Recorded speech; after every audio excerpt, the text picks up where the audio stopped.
اعوذ باللہ من الشیطان الرجیم بسم اللہ الرحمن الرحیم قل ادعوا اللہ او ادعوا الرحمن ایما تدعوا فلہ الاسماء الحسنى ولا تجهر بصلاتك ولا تخافت بها وابتغ بين ذلك سبيلا قل الحمد لله الذي لم يتخذ ولدا ولم يكن له شريك في الملك ولم يكن له ولي من الذل وكبره تكبيرا۔ آج کا درس سورہ بنی اسرائیل کی آیت نمبر 110 سے شروع ہو رہا ہے۔ قل ادعوا اللہ او ادعوا الرحمن، آپ کہہ دیجئے کہ تم اللہ کو پکارو یا رحمان کو پکارو۔ ایما تدعو فلہ الاسماء الحسنى، جس نام سے بھی پکارو گے اللہ تعالیٰ کے پیارے پیارے نام ہیں۔ یہ آیت نازل ہوئی مکہ مکرمہ میں۔ مشرکین مکہ حضور اقدس صلی اللہ علیہ وسلم پر اعتراض کرتے تھے۔ حضور اقدس صلی اللہ علیہ وسلم اللہ تعالیٰ کو کبھی اللہ بھی کہتے تھے، کبھی رحمان بھی کہتے تھے۔ حضور صلی اللہ علیہ وسلم اللہ تعالیٰ کو کبھی اللہ کے نام سے پکارتے تھے، کبھی رحمان کے نام سے پکارتے تھے۔ تو مشرکین مکہ کو اعتراض ہوا، وہ کہنے لگے کہ آپ ہم کو تو ایک اللہ کی طرف بلاتے ہیں، ہم کو تو آپ توحید کی دعوت دیتے ہیں کہ ایک اللہ کو مانو، اور خود دو خداؤں کو مان رہے ہیں۔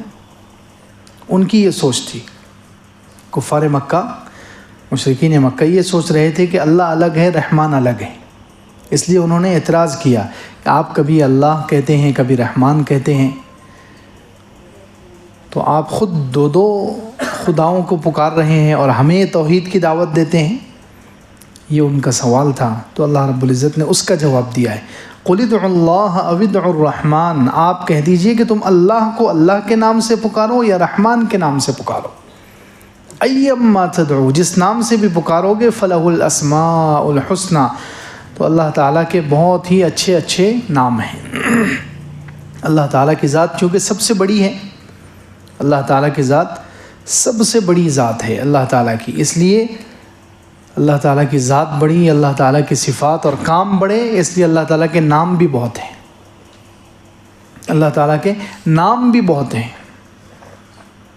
دنیا میں ہم دیکھتے ہیں کہ کسی انسان کے اندر کئی کوالٹیاں ہوں، کئی جگہ سے اس نے ڈگری لے لیا تو اس کو بھی ایک نام نہیں بلکہ کئی نام دیے جاتے ہیں، اس کو کئی نام دیے جاتے ہیں، ایک نام پر بس نہیں کیا جاتا۔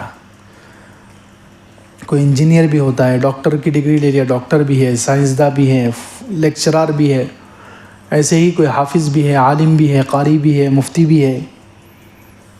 تو انسان کے اندر اتنی کوالٹی اور اتنی صفات پیدا ہو جاتی ہے اگر، تو وہ ایک نام پر اکتفا نہیں کرتا، اس کے آگے کئی نام لگائے جاتے ہیں، کئی لقب لگائے جاتے ہیں۔ تو اللہ رب العزت کی ذات تو سب سے بڑی، اور صفات بھی اللہ تعالیٰ کی سب سے زیادہ، اور کام بھی اللہ تعالیٰ کے سب سے زیادہ، تو اس لیے اللہ تعالیٰ کے بہت سارے نام ہیں۔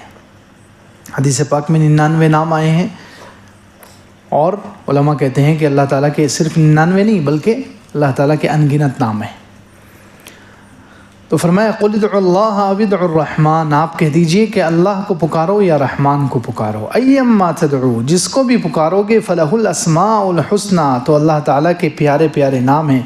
ولا تجہر بصلاتک ولا تخافت بها وابتغ بین ذلک سبیلا، آپ اپنی نماز میں بہت زیادہ اونچی آواز بھی مت کیجیے اور بہت زیادہ پست آواز بھی نہ کیجیے، درمیانی راستہ اختیار کیجیے۔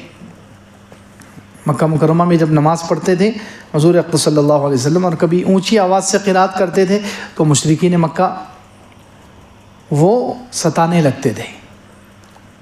حضور اقدس صلی اللہ علیہ وسلم یا صحابہ میں سے کوئی اونچی آواز سے قرآن پڑھتا تھا تو مشرکین مکہ چڑ جاتے تھے اور گالی، اللہ تعالیٰ کو بھی گالی نکالنا شروع کرتے تھے، اللہ کے نبی صلی اللہ علیہ وسلم کو بھی اور قرآن کو بھی۔ تو اس لیے اللہ تعالیٰ نے منع کیا کہ ایسے ماحول میں آپ آواز کو اپنی نماز میں زیادہ بلند آواز نہ کیجیے، ولا تجہر بصلاتک ولا تخافت بها، اور بہت زیادہ پست بھی نہ کیجیے. وابتغ بین ذلک سبیلا، درمیانی راستہ، ان دونوں کے بیچ کا راستہ اختیار کیجیے. تو ایک تو تفسیر اس کی یہ ہے، ایک تو مطلب یہ ہے کہ مشرکین مکہ جب قرآن کی آواز سنتے تھے تو گالیاں دینا اور ستانا اور پریشان کرنا شروع کر دیتے تھے، اس لیے اللہ تعالیٰ نے یہ حکم دیا ہے. اور بعض مفسرین کہتے ہیں کہ اللہ تعالیٰ نے یہ الگ الگ نمازیں الگ الگ ہیں تو اس کے حساب سے اللہ تعالیٰ نے یہ حکم دیا ہے کہ اپنی نمازوں میں اپنی آواز کو بلند مت کیجیے بہت زیادہ، اور پست بھی مت کیجیے. بعض مفسرین نے اس کا مطلب بیان کیا کہ دن کی نمازوں میں آواز تھوڑی کم رکھیے، رات کی نمازوں میں آواز تھوڑی بلند کیجیے. دن کی نمازوں میں آواز کو بہت زیادہ اونچا نہ کیجیے، اور رات کی نمازوں میں بہت زیادہ پست نہ کیجیے، درمیانی راستہ اختیار کیجیے. جیسے ہم دیکھتے ہیں دن کی نمازیں ہیں ظہر اثر، تو اس میں ویسے بھی قرات سری ہے، یعنی آہستہ قرات کی جاتی ہے. اور رات کی جو نمازیں ہیں مغرب، عشاء اور فجر، سب میں جہری قرات ہے، یعنی زور سے قرات پڑھی جاتی ہے. تو اسی کا حکم دیا جا رہا ہے کہ دن کی نمازوں میں آواز آہستہ رکھیے، بہت زیادہ اونچی نہ کیجیے، اور رات کی نمازوں میں تھوڑی آواز کو بلند کیجیے، کیونکہ رات کی نمازوں میں آواز بلند ہوگی، قرات بھی پڑھی جاتی ہے، اس میں قرآن پڑھا جاتا ہے، سب لوگ قرآن سنتے ہیں. تو جب اونچی آواز سے قرآن پڑھا جائے گا رات میں تو وہ قرآن کان کے ذریعے سے دل میں اترے گا، اس سے زندگیوں میں تبدیلی آئے گی، دل نرم پڑیں گے. اور دن میں اتنی اونچی آواز کی ضرورت نہیں ہے کیونکہ قرات ہی اس میں آہستہ کی جاتی ہے. بعض کہتے ہیں کہ تہجد کے بارے میں ہے یہ آیتیں، تہجد کے بارے میں بعض مفسرین کہتے ہیں کہ تہجد کے بارے میں نازل ہوئی. تہجد میں بہت زیادہ اونچی آواز سے بھی قرات مت کرو، بہت زیادہ پست آواز سے بھی نہیں. اور حدیثوں میں اس ایک واقعہ بھی ہے، اللہ کے رسول صلی اللہ علیہ وسلم ایک مرتبہ حضرت ابوبکر رضی اللہ عنہ کے گھر کے پاس سے گزرے تہجد کے وقت میں، تو وہ بہت آہستہ آواز سے قرات کر رہے تھے.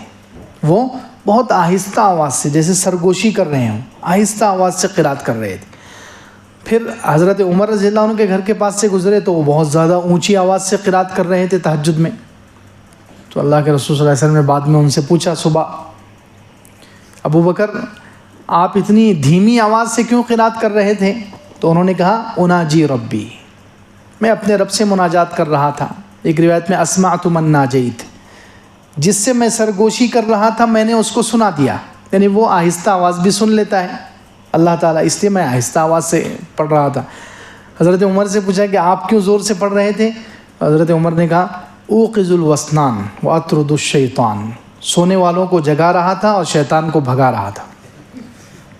حضرت عمر نے کہا میں اونچی آواز سے اس لیے قرات کر رہا تھا کہ سونے والوں کو میں جگا رہا تھا اور شیطان کو بھگا رہا تھا. اللہ کے رسول صلی اللہ علیہ وسلم نے دونوں سے کہا، ابو بکر سے کہا کہ آپ تھوڑی آواز کو اونچا کر لو، اور حضرت عمر سے کہا آپ تھوڑی پست کر لو. دونوں کو سے کہا درمیانی راہ چلو. تو فرمایا وَلَا تَجْهَرْ بِصَلَاتِكَ وَلَا تُخَافِتْ بِهَا وَابْتَغِ بَيْنَ ذَلِكَ سَبِيلًا، اپنی نماز میں بہت زیادہ اونچی آواز بھی مت کیجیے اور پست بھی نہ کیجیے. وَابْتَغِ بَيْنَ ذَلِكَ سَبِيلًا، اس کے درمیان والا راستہ اختیار کیجیے. وَقُلِ الْحَمْدُ لِلَّهِ الَّذِي لَمْ يَتَّخِذْ وَلَدًا وَلَمْ يَكُنْ لَهُ شَرِيكٌ فِي الْمُلْكِ، اور آپ کہہ دیجئے کہ الحمدللہ، تمام تعریفیں اللہ کے لیے، اللہ کا شکر ہے جس کا کوئی بیٹا نہیں ہے، اور وَلَمْ يَكُنْ لَهُ شَرِيكٌ فِي الْمُلْكِ، بادشاہت میں اس کا کوئی شریک نہیں ہے. وَلَمْ يَكُنْ لَهُ وَلِيٌّ مِّنَ الذُّلِّ، کمزوری کی وجہ سے کوئی اس کا سرپرست نہیں ہے. وَكَبِّرْهُ تَكْبِيرًا، آپ اسی کی بڑائی بیان کیجئے. بہت پیاری، بہت بہترین آیت ہے. مصنف عبد الرزاق اور مصنف ابن ابی شیبہ میں روایت ہے کہ اللہ کے رسول صلی اللہ علیہ وسلم جب بنی ہاشم میں، یعنی حضور صلی اللہ علیہ وسلم کے قریبی خاندان میں، رشتہ داروں میں کوئی بچہ جب بولنے لگتا تو سب سے پہلے یہ آیت سکھاتے تھے. بچے کو سب سے پہلے یہ آیت سکھاتے تھے. اللہ تعالیٰ کی عجیب اس میں تعریف، اللہ کی توحید اور اللہ تعالیٰ کی صفات بیان کی گئی ہے. اسی لیے ایک صحیح روایت میں تو یہ ہے کہ اللہ کے رسول صلی اللہ علیہ وسلم کو جب بھی کوئی مشکل پیش آتی، جب بھی کوئی تنگی اور سخت حالات اور مصیبت پیش آتی، تو حضرت جبریل علیہ السلام انسانی شکل میں آتے اور حضور صلی اللہ علیہ وسلم کو یہ کلمات پڑھنے کے لیے کہتے تھے توکلت علی الحی الذی لا یموت، یہ کلمہ جو ہے 19ویں پارے میں، یہ کلمہ پہلا کلمہ توکلت علی الحی الذی لا یموت، میں نے بھروسہ کیا اس ذات پر جو زندہ ہے جس کو موت نہیں آئے گی، یہ جملہ 19ویں پارے میں ہے۔ یہ جملہ پڑھتے تھے، اس کے بعد 4 جملے اس آیت میں ہے، یہ پڑھتے تھے جب بھی حضور صلی اللہ علیہ وسلم کو کوئی تکلیف پیش آتی، مصیبت پیش آتی، حضرت جبرائیل علیہ السلام آتے انسانی شکل میں اور یہ 5 کلمے پڑھنے کے لیے کہتے تھے، توکلت علی الحی الذی لا یموت، الحمدللہ الذی لم یتخذ ولدا 2، وَلَمْ يَكُنْ لَهُ شَرِيكٌ فِي الْمُلْكِ 3، وَلَمْ يَكُنْ لَهُ وَلِيٌّ مِّنَ الذُّلِّ 4، وَكَبِّرْهُ تَكْبِيرًا، یہ 5 کلمے، یعنی 4 کلمے تو اس آیت میں ہیں اور 5واں کلمہ 19ویں پارے میں۔ یہ تو صحیح روایت ہے۔ ایک اور روایت ہے، کمزور ضعیف روایت ہے، لیکن چونکہ صحیح روایت موجود ہے اس کی تائید میں، اس لیے وہ روایت بھی قوی ہو جاتی ہے۔ اس میں ہے حضرت ابو ہریرہ رضی اللہ عنہ کہتے ہیں کہ ایک مرتبہ میں اور اللہ کے رسول صلی اللہ علیہ وسلم نکلے مسجد نبوی سے یا گھر سے، جا رہے تھے، چلتے چلتے ایک صحابی سے ملاقات ہو گئی، ایک شخص سے ملاقات ہو گئی، مسلمان تھے وہ، لیکن ان کی حالت بہت بری تھی، ان کی حالت بہت بری تھی، بیچارے غریب بھی بہت تھے اور بیمار بھی تھے۔ کوئی انسان غریب بھی ہو اور پلس بیمار بھی ہو تو کتنی ٹینشن بڑھ جاتی ہے، کتنی مصیبت بڑھ جاتی ہے، ایک تو غربت ہو اور بیماری آ جائے تو انسان کی مصیبتیں کتنی زیادہ ہو جاتی ہے۔ تو وہ صحابی غریب بھی بہت تھے اور بیمار بھی بہت تھے۔ اللہ کے رسول صلی اللہ علیہ وسلم نے پوچھا کہ تمہاری یہ حالت کیسے ہو گئی، تم اس حالت تک کیسے پہنچے؟ تو انہوں نے کہا کہ میں غریب بھی بہت ہوں اور بیمار بھی بہت ہوں۔ تو اللہ کے رسول صلی اللہ علیہ وسلم نے ان کو یہ 5 کلمے سکھائے، یہ 5 کلمے پڑھو، اللہ تعالیٰ تمہاری حالت درست کر دے گا۔ توکلت علی الحی الذی لا یموت، الحمدللہ الذی لم یتخذ ولدا ولم یکن له شریک فی الملک ولم یکن له ولی من الذل وکبرہ تکبیرا۔ حضرت ابو ہریرہ رضی اللہ عنہ کہتے کچھ دنوں کے بعد حضور صلی اللہ علیہ وسلم کا ان کے پاس سے گزر ہوا تو وہ بہترین حالت میں تھے، مال بھی آ گیا اچھا خاصا اور صحت بھی بہتر ہو گئی۔ ان سے پوچھا کہ آپ یہ حالت میں کیسے آ گئے؟ تو انہوں نے کہا کہ اللہ کے رسول صلی اللہ علیہ وسلم آپ نے مجھے وہ 5 کلمے سکھائے تھے، میں وہ 5 کلمے پابندی سے پڑھتا ہوں تو اللہ تعالیٰ نے میری حالت بدل دی۔ تو یہ بہت بہترین آیت ہے۔ تو اس میں سب سے پہلے اللہ کی تعریف، وَقُلِ الْحَمْدُ لِلَّهِ، آپ کہہ دیجئے کہ تمام تعریفیں اللہ کے لیے ہیں۔ حمد کا اللہ کی تعریف بھی مراد ہوتی ہے اس سے، اور اس سے شکر بھی مراد ہوتا ہے۔ الحمدللہ کا مطلب اللہ کا شکر ہے، اسی لیے جہاں جہاں نعمتوں کے بعد جو دعا سکھائی گئی ہے سب میں الحمدللہ کا لفظ ہے۔ نعمت کے بعد جو دعا، جیسے کھانے کے بعد دعا پڑھتے تھے حضور صلی اللہ علیہ وسلم، اس میں بھی الحمدللہ کا لفظ ہے، الحمدللہ الذی اطعمنا وسقانا۔ اسی طرح سو کر اٹھ کر جو دعا پڑھتے تھے اس میں بھی ہے الحمدللہ الذی احیانا۔ اسی طرح استنجا سے نکلنے کے بعد اس میں بھی غفرانک الحمدللہ الذی۔ تو جتنی دعائیں ہیں نعمتوں کے بعد، کپڑا پہنتے وقت الحمدللہ الذی کسانی، تو ساری نعمتوں کو استعمال کرنے کے بعد جو دعائیں ہیں ان میں سب میں الحمدللہ کا لفظ ہے۔ تو اس کا مطلب کیا ہے کہ الحمدللہ کا ترجمہ اللہ کی تعریف بھی ہے اور شکر بھی ہے۔ تو الحمدللہ کے فائدے کتنے ہیں کہ الحمدللہ پڑھنے کے 10 فائدے علماء نے لکھے۔ کتنے فائدے؟ 10 فائدے الحمدللہ کے، 10 فضیلتیں سمجھ لو۔ پہلی فضیلت، پہلا فائدہ الحمدللہ پڑھنے کا کہ اس سے نعمت میں اضافہ ہوتا ہے، کیونکہ یہ شکر کا جملہ بھی ہے اور قرآن میں ہے لئن شکرتم لازیدنکم، اگر تم شکر کرو گے تو اللہ تعالیٰ ضرور بالضرور نعمتوں کو بڑھائیں گے۔ تو الحمدللہ کی پہلی فضیلت کہ اس سے نعمت میں اضافہ ہوتا ہے۔ دوسرے، یہ ترازو کو ثواب سے بھر دیتا ہے۔ حدیث میں ہے الحمدللہ تملأ المیزان، الحمدللہ میزان کو، ترازو کو ثواب سے بھر دیتا ہے، الحمدللہ تملأ المیزان۔ تیسرے، اس پر صدقے کا ثواب ملتا ہے، یہ الحمدللہ، سبحان اللہ کہو، الحمدللہ کہو، ان سب پر صدقے کا ثواب ملتا ہے، تیسری فضیلت۔ چوتھی فضیلت، الحمدللہ کہیں گے جنت میں ایک درخت لگ جاتا ہے۔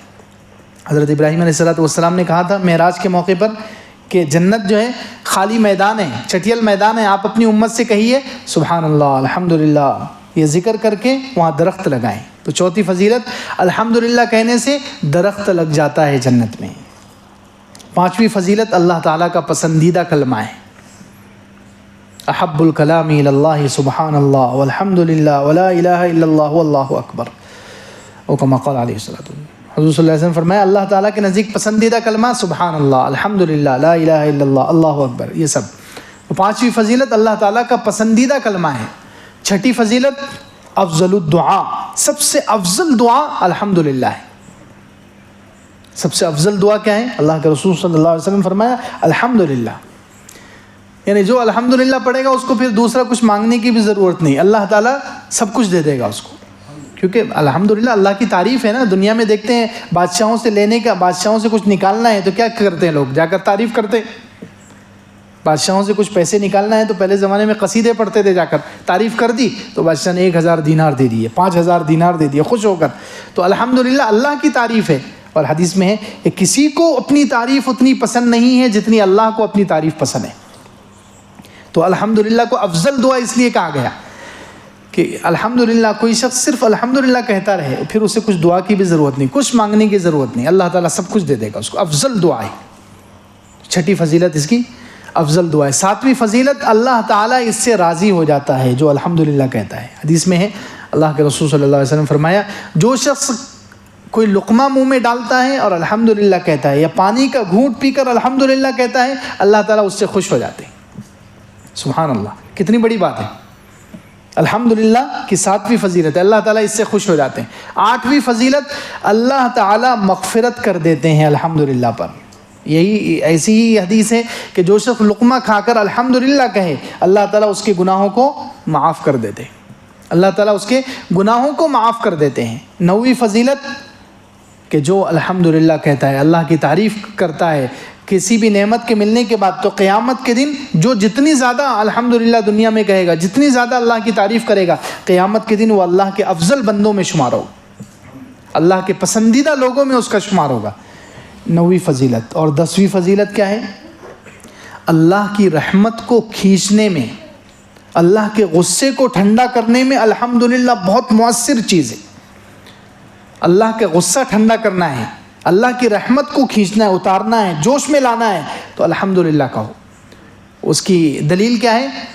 وہ مشہور حدیث ہے، صحیح حدیث ہے بخاری شریف میں، اور صحیح ساری حدیث کی کتابوں میں ہے کہ قیامت کے دن تو اللہ تعالیٰ، اب قیامت کے دن جتنا غصے میں ہوں گے اتنا اللہ تعالیٰ کبھی غصے میں نہیں ہے.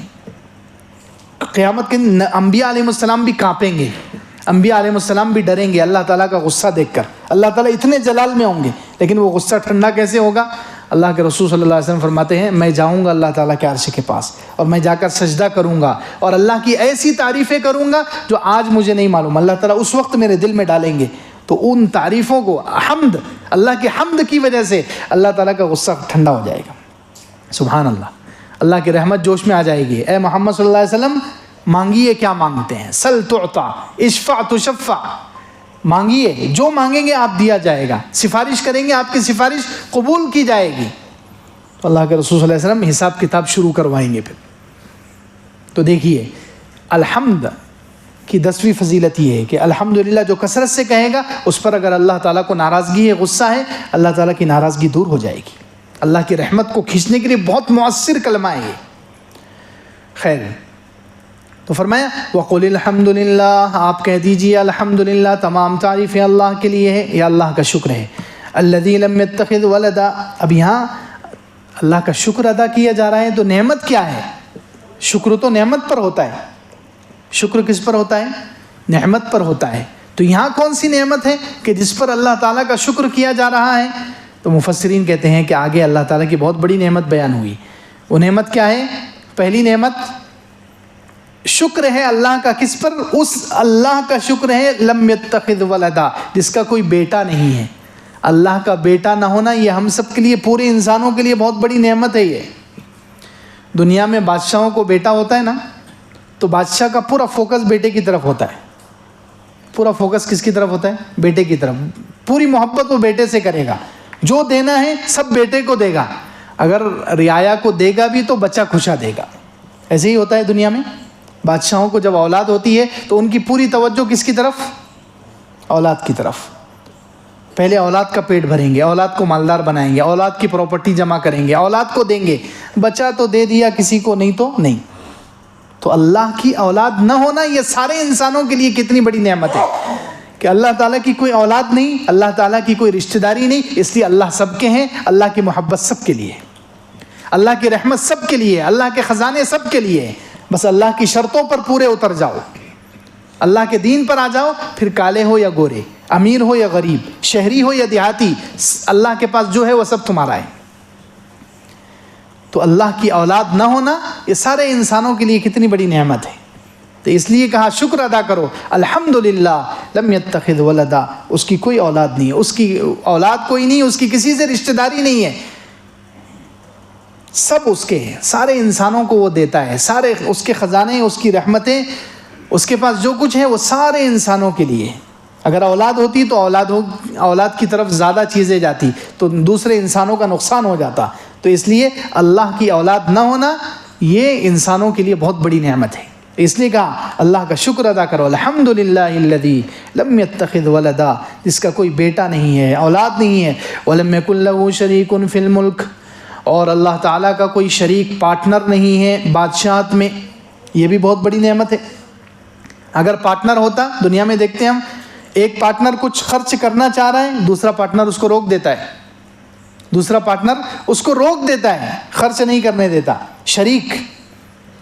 تو ظاہر سی بات ہے پارٹنر ہونے کی وجہ سے بات ماننی پڑتی ہے، رعایت کرنی پڑتی ہے، تو اللہ تعالیٰ کا کوئی شریک نہیں ہے، یہ بھی بہت بڑی نعمت ہے انسانوں کے لیے۔ اس لیے اللہ تعالیٰ کو خرچ سے، دینے سے کوئی روکنے والا نہیں ہے، دینے سے، خرچ کرنے سے کوئی روکنے والا نہیں ہے، اللہ تعالیٰ دیتا رہتا ہے۔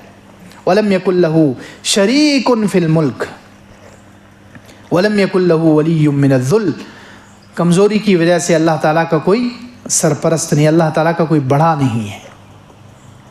یہ بھی نعمت ہے کہ اللہ تعالیٰ کا بڑا نہیں ہے، اللہ تعالیٰ سب سے بڑا ہے۔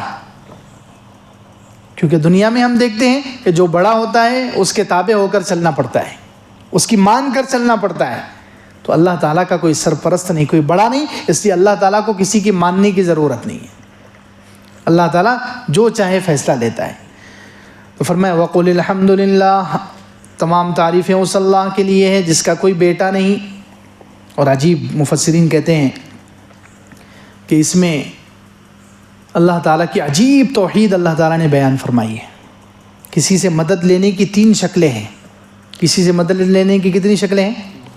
3 صورتیں ہیں کسی سے مدد لینے کی، اللہ تعالیٰ نے تینوں کا انکار کیا ہے، سبحان اللہ۔ سب سے پہلے یا تو انسان مدد لیتا ہے اپنے چھوٹے سے، یا تو انسان مدد لیتا ہے کس سے؟ اپنے چھوٹے سے، جیسے باپ بیٹے سے، باپ بڑھاپے میں بیٹے سے مدد لیتا ہے کہ نہیں لیتا؟ بیٹا حالانکہ چھوٹا ہے لیکن باپ بوڑھا ہو گیا تو باپ اپنے چھوٹے سے مدد لیتا ہے۔ تو یا تو انسان مدد لیتا ہے چھوٹے سے، یا اپنے برابر کے انسان سے، اپنے دوستوں سے مدد لے گا، ہم عمر لوگوں سے، ہے نا، یا مدد لے گا اپنے ہم عمر لوگوں سے، دوسری شکل مدد لینے کی۔ تیسری شکل، یا مدد لے گا اپنے بڑوں سے، یا تو چھوٹوں سے لے گا، یا اپنے برابر کے لوگوں سے لے گا، یا بڑوں سے مدد لے گا، جیسے بیٹا باپ سے مدد لیتا ہے، شوہر بیوی سے مدد لیتی ہے۔ اللہ رب العزت کسی سے مدد نہیں لیتا۔ الذی لم یتخذ ولدا، تمام تعریفیں اس اللہ کے لیے ہے جس کا کوئی بیٹا نہیں، یعنی وہ چھوٹوں سے مدد نہیں لیتا، چھوٹوں سے مدد لینے کا محتاج نہیں ہے۔ ولم یکن لہ شریک فی الملک، بادشاہت میں اس کا کوئی شریک نہیں ہے، یعنی اس کے لیول کا بھی کوئی نہیں ہے کہ اللہ تعالیٰ اپنے لیول کے لوگوں سے مدد لے، ایسا بھی نہیں ہے۔ وَلَمْ يَكُنْ لَهُ وَلِيٌّ مِّنَ الذُّلِّ، اللہ تعالیٰ کا کوئی بڑا بھی نہیں ہے کہ وہ اس سے مدد لے۔ اللہ تعالیٰ کی ذات ہر قسم کی مدد لینے سے پاک ہے، غنی اور بے نیاز ہے، ہر مخلوق سے بے نیاز ہے، ہر انسان سے اور ہر مخلوق سے مدد حاصل کرنے سے وہ بے نیاز ہے۔ تو مدد لینے کی جتنی شکلیں ہیں اللہ تعالیٰ نے سب کا انکار کیا ہے، مجھے کسی کی ضرورت نہیں ہے، سبحان اللہ۔ فرمایا وَقُلِ الْحَمْدُلِلَّهِ، آپ کہہ دیجئے کہ تمام تعریفیں اس اللہ کے لیے، لم یتخذ ولدا، جس کا کوئی بیٹا نہیں، جس نے بیٹا نہیں بنایا، وَلَمْ يَكُنْ لَهُ شَرِيكٌ فِي الْمُلْكِ، اور بادشاہت میں اس کا کوئی شریک نہیں، وَلَمْ يَكُنْ لَهُ وَلِيٌّ مِّنَ الذُّلِّ، کمزوری کی وجہ سے کوئی اس کا سرپرست نہیں، وَكَبِّرْهُ تَكْبِيرًا، آپ اس کی بڑائی بیان کیجئے، خوب بڑائی بیان کرنا، اللہ تعالیٰ کی بڑائی بیان کیجئے، زبان سے جتنا ہو سکے اللہ کی بڑائی بیان کیجئے۔ امام راضی رحمۃ اللہ علیہ لکھتے ہیں کہ اللہ تعالیٰ کی بڑائی 5 طریقے سے بیان کرنا ہے۔ کتنے طریقے سے؟ 5۔ ایک، تکبیر فی الذات، تکبیر فی الذات، ذات کے اعتبار سے اللہ کی بڑائی، ذات کے اعتبار سے اللہ کو بڑا ماننا، اللہ کی بڑائی کرنا۔ ذات کے اعتبار سے اللہ کی بڑائی کیا ہے؟ کہ اللہ تعالیٰ کو واجب الوجود مانے، اللہ کو کہ اللہ تعالیٰ خود سے ہے، اللہ تعالیٰ ہمیشہ سے ہمیشہ رہنے والا ہے، اللہ تعالیٰ بے نیاز ہے۔ یہ ذات کے اعتبار سے اللہ تعالیٰ کی تکبیر، اللہ کی بڑائی ہے، تکبیر فی الذات۔ دوسرے تکبیر فی الصفات، صفات کے اعتبار سے اللہ تعالیٰ کو بڑا ماننا، اللہ تعالیٰ کی بڑائی کرنا، کہ جتنی کمال کی صفتیں ہیں وہ سب اللہ کے لیے، جتنی کمال کی صفتیں ہیں وہ کس کے لیے؟ اللہ کے لیے۔ جتنی کمال کی صفتیں ہیں وہ سب اللہ کے لیے، اور جتنی کمزوری والی صفتیں ہیں اللہ تعالیٰ کی ذات کو ان سے پاک ماننا۔ کمزوری والی صفات جیسے مر جانا، فنا ہو جانا، محتاج ہو جانا، کمزور ہو جانا، بے بس ہو جانا، یہ سب کمزوری کی صفات۔ تو ہر کمزوری کی صفت سے اللہ تعالیٰ کی ذات پاک ہے، اور ہر بڑائی کی اچھی اور کامل صفت وہ اللہ کے لیے۔ یہ ہے تکبیر فی الصفات۔ تیسرے تکبیر فی الافعال، کاموں میں، فعل افعال میں اللہ تعالیٰ کو بڑا ماننا، کہ دنیا میں جتنے کام ہو رہے ہیں وہ سب اللہ تعالیٰ کی مشیت سے، اللہ کے ارادے سے، اللہ کی چاہت سے، اللہ کے فیصلے سے۔ عزت، ذلت، کامیابی، ناکامی، رزق کا بڑھنا گھٹنا، خوشی اور غم، موت اور زندگی، سارے فیصلے دنیا میں جتنے کام ہو رہے ہیں، ہر کام اللہ تعالیٰ کے ارادے سے ہو رہا ہے، اللہ کی چاہت سے ہو رہا ہے، اللہ کی تدبیر سے ہو رہا ہے۔ تو یہ ہے تکبیر فی الافعال، کاموں کے اعتبار سے اللہ کو بڑا ماننا۔ چوتھے تکبیر فی الاحکام، احکام کے اعتبار سے اللہ کو بڑا ماننا، کہ اللہ تعالیٰ کا ہر حکم ایسا ہے جو ماننے کے قابل ہے، اللہ تعالیٰ ہی کا حکم ایسا ہے کہ جو مانا جا سکتا ہے، جس میں ہمارے لیے فائدہ ہے۔ تو حکم دینے کے اعتبار سے اللہ تعالیٰ کو بڑا ماننا، تکبیر فی الاحکام۔ اور پانچویں تکبیر فی الاسماء، ناموں کے اعتبار سے اللہ تعالیٰ کو بڑا ماننا، اور ناموں میں اللہ تعالیٰ کے ناموں کے ساتھ اللہ تعالیٰ کی صفات کو ذکر کرنا۔ صرف اللہ، عام طور پر ہم لوگ اللہ اللہ بولتے رہتے ہیں، اللہ بھی بولنا چاہیے، اس کے ساتھ کچھ آگے پیچھے کچھ لگانا بھی چاہیے، اللہ تعالیٰ بولنا چاہیے، اللہ رب العزت کہنا چاہیے، اللہ عز و جل کہنا چاہیے۔ تو یہ ناموں کے اعتبار سے اللہ تعالیٰ کی تکبیر، تو یہ 5 قسمیں ہیں تکبیر کی۔ ہر اعتبار سے اللہ تعالیٰ کی تکبیر، اللہ کی بڑائی، اور یہ تو زبان سے ہو گئی اللہ کی تکبیر۔ اسی طرح عمل سے اللہ کی تکبیر، عمل سے اللہ کو بڑا ماننا، جہاں اللہ کا حکم آ جائے اللہ کے حکم کے سامنے گردن جھکا دینا، فوراً اس حکم کو پورا کرنا، یہ عملاً اللہ تعالیٰ کو بڑا ماننا ہے۔ آج کل اللہ معاف کرے، ہم میں سے کتنے ایسے ہیں، کتنے مسلمان ایسے ہیں جو عملاً اللہ تعالیٰ کو بڑا نہیں مانتے، زبان سے تو مانتے ہیں اللہ تعالیٰ بڑا ہے، زبان سے تو انکار نہیں کرتے، ہماری روح کانپ جاتی ہے، ہمارا دل کانپ جاتا ہے کہ ہم زبان سے انکار کر دیں کہ نعوذ باللہ اللہ تعالیٰ بڑا نہیں ہے۔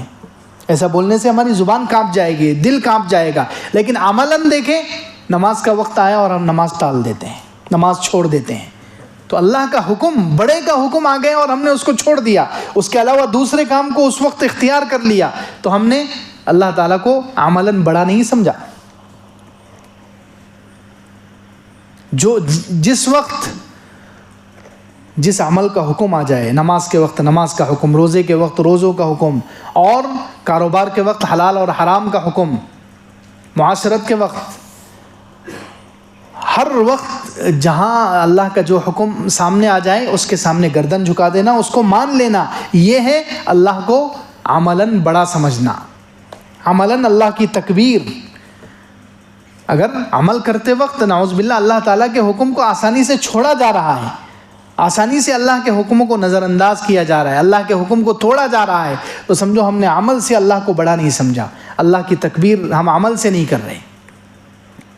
تو وَكَبِّرْهُ تَكْبِيرًا، اللہ کی بڑائی بیان کیجئے، زبان سے بھی اللہ کی بڑائی، اللہ اکبر اللہ اکبر، اور عمل سے بھی اللہ کی بڑائی، کہ جہاں اللہ کا حکم آ جائے فوراً ہم سب چوں چرا چھوڑ دیں، اللہ کا حکم سنا دیا گیا، بس اب اس کے آگے ہم زبان نہیں چلائیں گے، اس کے آگے ہم کچھ نہیں، بس گردن جھکا دیں گے اور اللہ کے حکم کو مان لیں گے.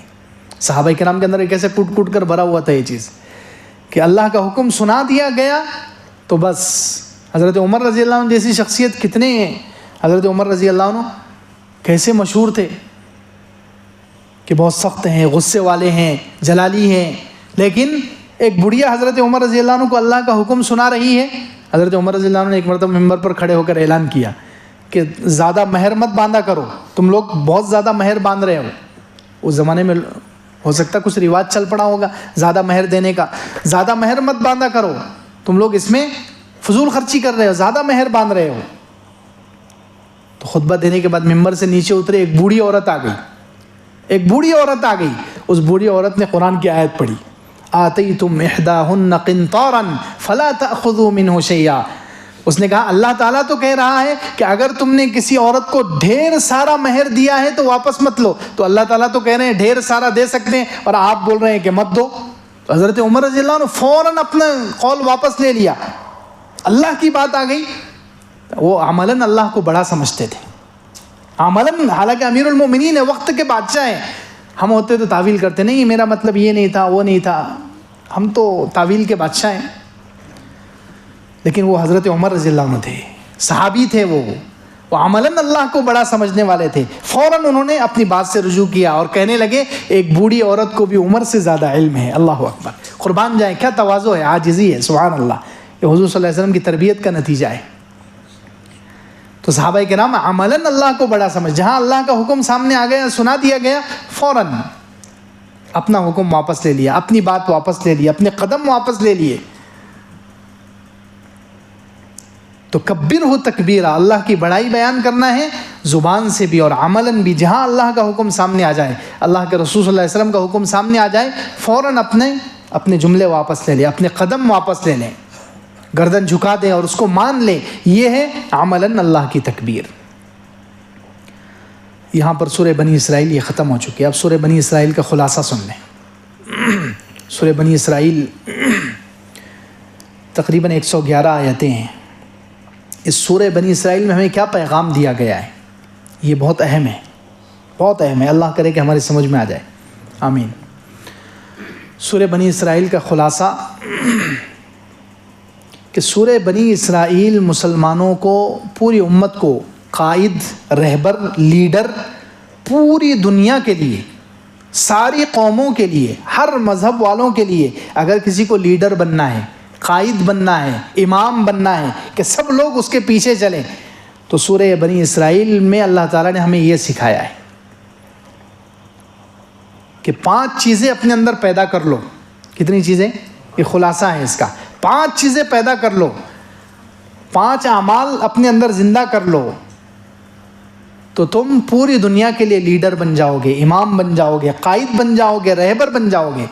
اس میں بنی اسرائیل کا بھی تذکرہ ہے. پہلے ساری دنیا میں, ساری قوموں میں اللہ تعالیٰ کو سب سے زیادہ پسندیدہ کون تھے؟ بنی اسرائیل. سب سے زیادہ محبوب ہوتے, وہ پوری دنیا کے لیڈر تھے, وہ امام تھے, قائد تھے, اللہ کو سب سے زیادہ پسند تھے. لیکن یہ امامت, یہ قیادت, یہ منصب اور عہدہ ان سے لے کر اس امت کو ٹرانسفر کر دیا گیا, اس امت کو دے دیا گیا. اس صورت میں بتایا ہے اللہ تعالیٰ نے. اور کیوں بتایا ہے؟ اللہ تعالیٰ نے ہمیں بتایا کہ کیا کرنا ہے. 5 کام کرنے ہیں اگر تمہیں لیڈر بننا ہے, قائد بننا ہے, امام بننا ہے, رہبر بننا ہے پوری دنیا کے لیے. سب سے پہلا کام کیا ہے؟ قرآن سے تعلق, ارتباط بالقرآن.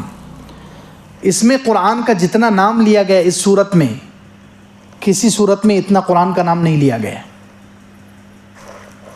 تو لیڈر بننا ہے, قائد بننا ہے, پوری دنیا کے لیے امام بننا ہے, تو اس کے لیے سب سے پہلے کیا کرو؟ قرآن سے تعلق جوڑو, قرآن سے تعلق مضبوط کرو. دیکھیے قرآن کا نام لیا گیا سب سے پہلے آیت نمبر 9 میں, ان ھذا القرآن یہدی للتی ہی اقوم. قرآن کے لیے جو قرآن کا لفظ ہے, قرآن کا جو نام ہے قرآن, یہ سب سے زیادہ اس صورت میں لیا گیا ہے.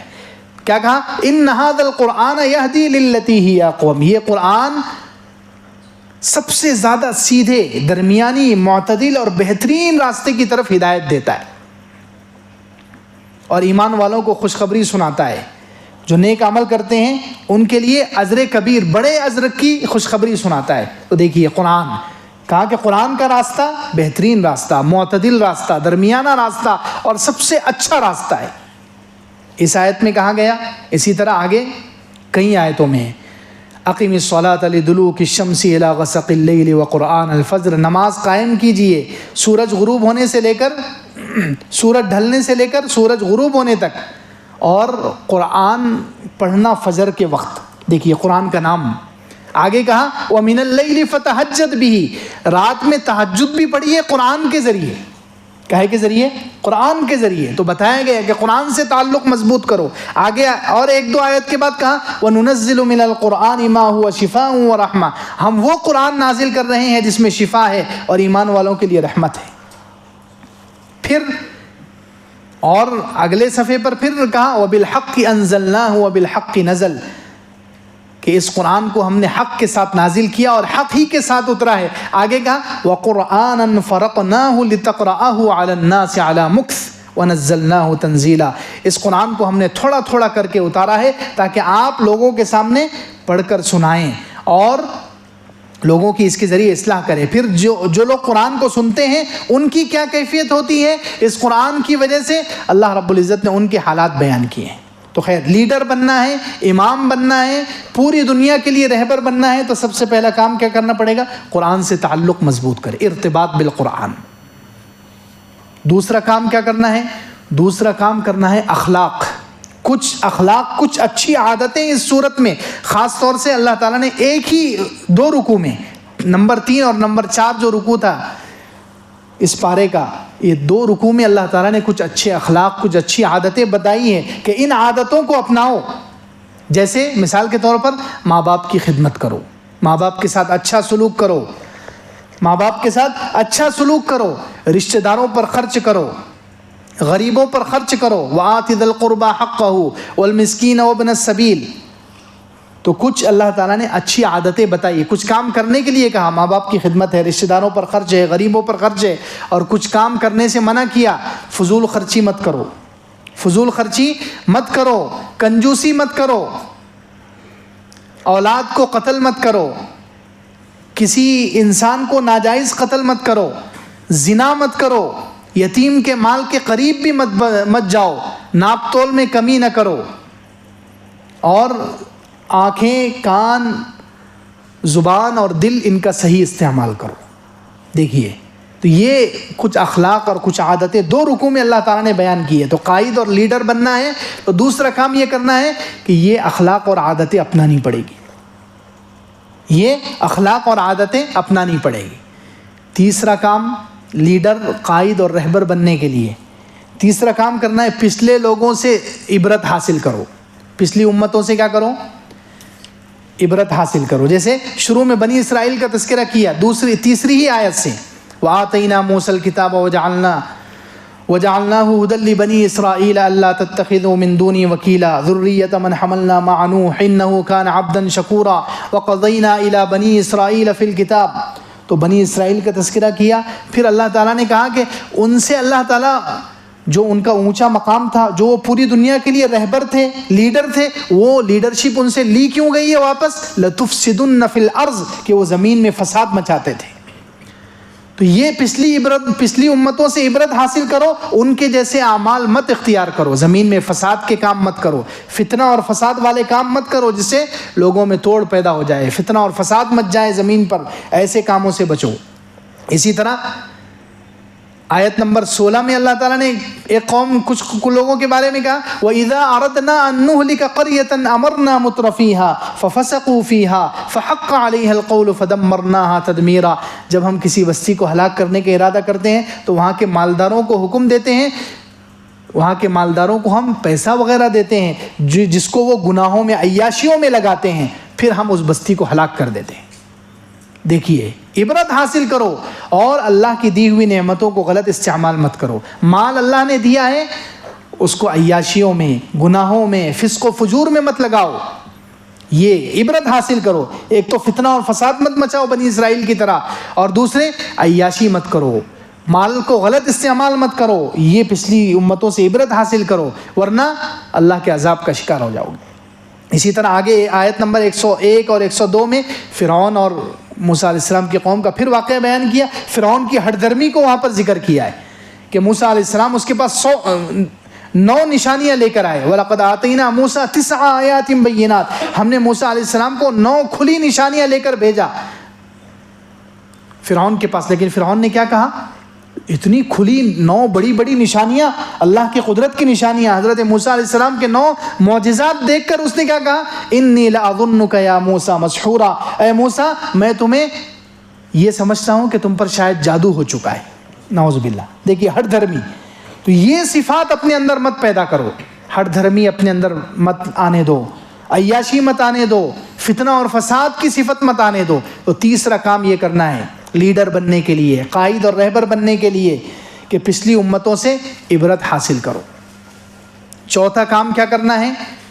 اگر پوری دنیا کا امام اور لیڈر بننا ہے, چوتھا کام یہ کرنا ہے آخرت کی فکر اور آخرت کا ڈر اپنے اندر پیدا کرو. مرنے کے بعد کی زندگی کا یقین پیدا کرو. اللہ تعالیٰ نے اس صورت میں خاص طور سے اس کو بیان کیا. دیکھیے آیت نمبر 49 میں اللہ تعالیٰ نے کہا وَقَالُوا وَإِذَا كُنَّا عِظَامًا وَرُفَاتًا أَإِنَّا لَمَبْعُوثُونَ خَلْقًا جَدِيدًا. یہ کافر کہتے ہیں کہ کیا ہم مر جائیں گے اور ریزہ ہو جائیں گے تو کیا ہم نئے سرے سے پیدا کیے جائیں گے؟ اللہ تعالیٰ نے فرمایا قُلْ كُونُوا حِجَارَةً أَوْ حَدِيدًا, آپ ان سے کہہ دیجئے کہ تم پتھر بن جاؤ یا لوہا بن جاؤ یا تمہارے حساب سے جو سب سے زیادہ سخت مخلوق ہے وہ بن جاؤ, پھر بھی فَسَيَقُولُونَ مَن يُعِيدُنَا, اللہ رب العزت تمہیں زندہ کر کے رہے گا. یہ لوگ پوچھتے ہیں من یعیدنا, کون ہمیں زندہ کرے گا؟ قُلِ الَّذِي فَطَرَكُمْ أَوَّلَ مَرَّةٍ, آپ کہہ دیجئے وہ ذات تمہیں دوبارہ زندہ کرے گی جس نے تمہیں پہلی مرتبہ پیدا کیا ہے. تو اس میں آخرت کی فکر. اسی طرح آگے آیت نمبر 71 میں ہے یوم ندعو کل اناس بامامہم, جس دن ہم قیامت کے دن ہم تمام لوگوں کو اپنے امام کے ساتھ بلائیں گے, نامہ اعمال کے ساتھ, یا جس کے پیچھے وہ چلتے تھے لیڈر اس کے ساتھ بلائیں گے. فمن اوتی کتابہ بیمینہ, جس کا نامہ اعمال سیدھے ہاتھ میں دیا جائے گا. فاولئک یقرؤون کتابہم ولا یظلمون فتیلا, وہ اپنے نامہ اعمال کو پڑھیں گے اور ان پر ذرا بھی ظلم نہیں کیا جائے گا. اسی طرح آگے ہے کافروں کے بارے میں کہا ذالک جزاؤہم بانہم کفروا بآیاتنا, اس سے پہلی آیت میں ومن یضلل فلن تجد لهم اولیاء من دونی ونحشرهم یوم القیامۃ علی وجوہہم عمیا وبکما وصما, ہم ان کافروں کو قیامت کے دن جمع کریں گے اندھا, بہرا اور گونگا بنا کر. ان کا ٹھکانہ جہنم ہوگا, جب بھی وہ جہنم ٹھنڈی پڑے گی ہم دوبارہ اس کو بھڑکا دیں گے. تو لیڈر بننا ہے, قائد بننا ہے, امام بننا ہے, تو چوتھا کام یہ کرنا ہے کہ اپنے اندر آخرت کی فکر پیدا کرنی پڑے گی. یہ سورہ بنی اسرائیل ہمیں سکھا رہی ہے. آخرت کی فکر, آخرت کا یقین, آخرت کا ڈر اپنے اندر پیدا کرنا پڑے گا. اور پانچواں کام, اگر امام بننا ہے, لیڈر بننا ہے, قائد بننا ہے, رہبر بننا ہے پوری دنیا کا, تو پانچواں کام کیا کرنا ہے؟ شیطان کی چالوں سے بچنا ہے. اس میں شیطان کی ساری چالوں کا ذکر اللہ تعالیٰ نے کیا ہے. شیطان کیسے کیسے بہکاتا ہے, اللہ تعالیٰ نے اس کو کیا کیا اختیارات دیے ہیں. اللہ تعالیٰ نے خود اس کو کہا وَاسْتَفْزِزْ مَنِ اسْتَطَعْتَ مِنْهُمْ, تیرے اندر جتنی طاقت ہو, جس کو بہکا سکتا ہو بہکا دے اپنی آواز کے ذریعے. تو شیطان کی آواز, گانا بجانا, میوزک ہے, اس سے بچنا. اسی طرح شیطان کے تیز حملوں سے اور آہستہ حملوں سے بچنا, یعنی ایسے گناہ جو جلدی سے انسان کو کافر بنا دیتے ہیں یا ایسے گناہ جو آہستہ آہستہ کافر بناتے ہیں, ان سارے گناہوں سے بچنا. اسی طرح اپنے مال میں اور اولاد میں شیطان کو شریک ہونے سے بچانا, مال میں اور اولاد میں شیطان کو شریک ہونے سے بچانا. ناجائز طریقے سے مال نہیں کمانا ہے یا کما کر ناجائز طریقے پر خرچ نہیں کرنا ہے. اسی طرح اولاد میں بھی اپنی شیطان کو شریک نہیں ہونے دینا ہے کسی بھی طریقے سے. تو یہ شیطان کی چالوں سے بچنا ہے, شیطان کے مکر سے بچنا ہے, شیطان کے اتباع سے بچنا ہے, اللہ کے خاص بندوں میں شامل ہو جانا ہے جن پر شیطان کا اثر نہیں چلتا ہے. تو یہ 5 صفتیں جو اختیار کرے گا, سورہ بنی اسرائیل کہتی ہے, وہ لیڈر بن جائے گا. پوری دنیا کا امام اللہ تعالیٰ اس کو بنائیں گے. یہ 5 کام کرنے پڑیں گے تو اللہ تعالیٰ پوری دنیا کا امام بنائیں گے, پوری دنیا کا لیڈر بنائیں گے, پوری دنیا کا قائد بنائیں گے. یہ سورہ بنی اسرائیل کا خلاصہ ہے. اللہ تعالیٰ ہمیں عمل کی توفیق عطا فرمائے.